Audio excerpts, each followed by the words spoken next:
Aliás, nesse último dia, o governo Lula publicou um decreto flexibilizando as próprias regras de aquisição, porte e posse de armas de fogo para os chamados CACs, colecionadores, atiradores e caçadores. Vou chamar então a Aline Becht, que vai contar essa história para a gente agora. Fala, Aline. Olha, Evandro, essa foi uma portaria conjunta assinada pelos ministros da Justiça e Segurança Pública, Ricardo Lewandowski, e também pelo ministro da Defesa, José Múcio. Atualmente, esse registro e essa fiscalização dos CACs, ela é realizada pelo Exército Brasileiro. Mas ainda no ano passado, o governo federal, por meio de um decreto, havia disponibilizado, na verdade, previsto a transferência dessa fiscalização do Exército a ser feito pela Polícia Federal a partir do dia 1º de janeiro de 2025. Mas essa portaria que foi publicada ontem pelo governo federal atualiza aí um prazo agora, um adiamento de mais 6 meses para que a Polícia Federal possa assumir essa atividade que está sendo realizada pelo Exército. E isso já havia sido sinalizado pelo ministro Ricardo Lewandowski, também pelo próprio diretor da Polícia Federal, Andrei Rodrigues, que chegou a dizer que por falta de recursos e também de pessoal, a Polícia Federal precisava aí de mais um tempo para poder se preparar em relação a essa atividade a ser feita. Então agora, o início aí dessa fiscalização por parte da PF será a partir de julho do ano que vem. Até o momento, cerca de 200 servidores da Polícia Federal já passaram pelo treinamento para atuarem aí nessa fiscalização de acordo com a Polícia Federal, e também a efetiva transferência da competência para a Polícia Federal, ela continua sendo feita pelo Exército, assegurada e a ser feita pelo Exército até julho, e até 60 dias, até mais 2 meses, os dois ministérios, tanto da Defesa quanto o da Justiça, deverão apresentar aí um plano de trabalho com as definições para a efetivação dessa transferência para a Polícia Federal. Isso é um tema que gera um embate também de discussão com o Congresso Nacional.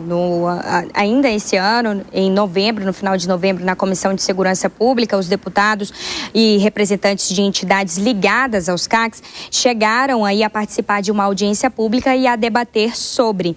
E o decreto que foi publicado no ano passado pelo governo federal acabou gerando aí uma discussão mais acalorada em relação aos CACs. Inclusive, o presidente da Confederação Brasileira de Tiro Tático, Giovanni Roncalli, acabou falando também que esse decreto acabou inviabilizando o trabalho desse setor, o tipo de serviço que é oferecido por esse setor. Eu lembro a vocês agora e ressalto que o novo decreto que foi publicado ontem aumenta esse controle sobre as armas de fogo e limita o funcionamento dos clubes de tiro ao período entre 6 e as 22 horas do dia. Isso já havia sido afirmado também no último decreto, mas esse acaba ressaltando. E entre outras medidas estão o isolamento acústico, caso seja necessário no local onde acontece, onde é instaurado ali o clube de tiro, e também um plano de segurança que deve ser apresentado e incluir também a análise de risco sobre o uso das armas e a circulação e armamento de armas, munições e insumos para a recarga nesses clubes. Evandro. Informações, Aline Becht, bom trabalho para você. Fábio Piperno, como é que você vê essa medida do governo? Eu não sou simpático com essa ideia de transferir do Exército para a Polícia Federal essa incumbência. Porque, veja, Evandro, a Polícia Federal ela tem um contingente que é bastante reduzido. A gente está falando, se não estou enganado, em 12 mil policiais, né? É pouca gente. Porque a Polícia Federal ela trabalha muito, para mim. É a melhor corporação que o Brasil tem na área de segurança, mas de longe, é quem mais trabalha. Todo dia a gente vê operações e ações importantes lideradas pela Polícia Federal. Então, é mais uma atribuição e, veja, não é uma atribuição fácil aí de ser realmente completada, né? Então, eu preferiria que isso continuasse sob o guarda-chuva do Exército, até porque o Exército, sim, tem um contingente muito maior. E a gente precisa entender melhor o que faz o Exército hoje, né? E você, hein, Luiz Augusto Durso, como analisa?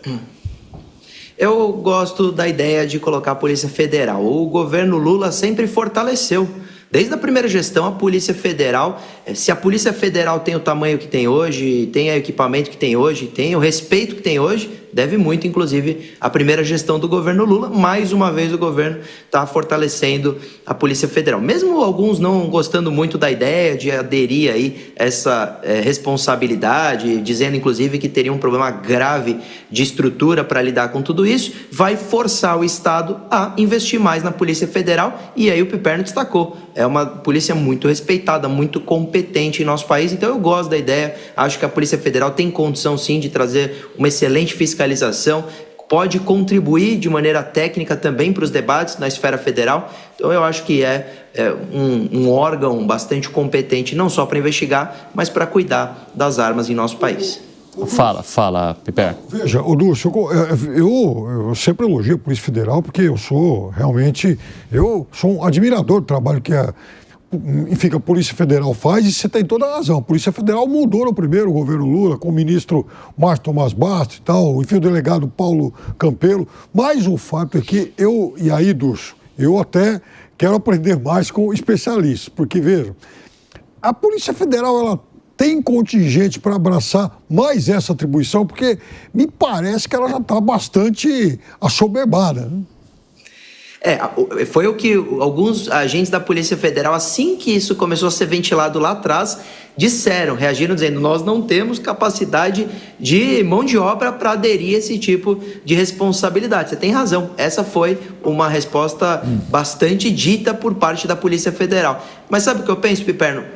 Trazer essa responsabilidade, essa competência para a Polícia Federal, como eu disse, vai obrigar a gente a trazer mais investimento. E investir no Exército tem sido um investimento difícil, complexo, até pelo tamanho do Exército, como você bem falou. O Exército carece de investimento. A Polícia Federal, não tanto. A Polícia Federal já está, a meu ver, mais aparelhada para lidar com esse tipo de desafio. Então, eu acho que é possível, assim.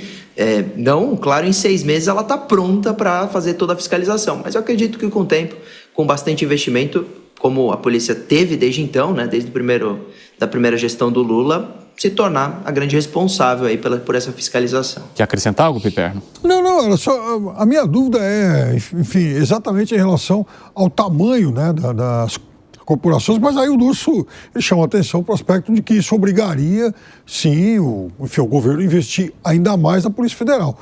Repito, a melhor corporação de segurança que o Brasil tem. Mas a minha dúvida era só realmente em relação a essa questão do tamanho, se a Polícia Federal teria condição de absorver mais essa responsabilidade. E você, Gustavo Segré, concorda que essa tarefa vá agora para a Polícia Federal? Sinceramente, eu não tenho problema de que esteja com a Polícia Federal ou com o Exército, com quem o governo determine. Quando eu leio um gráfico que diz que o governo flexibiliza regras de aquisição, porte e posse de armas, digo, peraí, eu tenho que ler de novo. Porque esse governo era o contrário, era um governo que restringia toda a questão de uso de armas, de posse de armas, restringia os clubes de tiro a menos de 1 quilômetro das escolas, o que foi permitido, dito seja de passo. Os novos não poderão estar a menos de 1 quilômetro, mas os que estão poderão ser utilizados das 18 horas até as 22. E flexibiliza, inclusive, as questões de colecionadores, de atiradores esportivos.